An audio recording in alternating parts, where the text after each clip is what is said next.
Happy Tuesday po! Andito po ako ngayon sa bahay namin at kagigising ko lang. Papasok na po ako sa work and I'm preparing my breakfast. And ito po yung kitchen namin.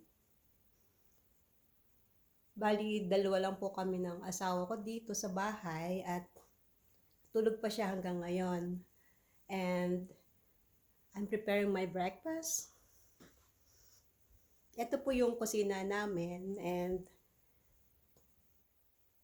dito po ako laging nagluluto sa bahay. And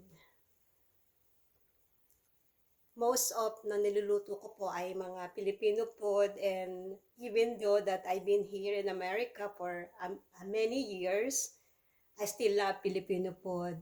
And usually my husband cook his own, so lagi pong Filipino food ang niluluto ko po dito. And you can see that my husband always buy me mangoes, and I love mangoes so much, and fruits because I really love fruits, and grapes. And dito po sa Amerika, hindi po usong maglikpit. Meron po kaming sariling dishwasher na ginagamit. Hindi mo na kailangan maglikpit. Kasi sa atin, tamad na tamad po ako dishwash, maghugas ng pinggan. Kasi I hate that. I love cooking, but after that, I don't like to wash the dish. So, meron po kaming dishwasher. So, it's very helps a lot to me, especially when I'm going to work.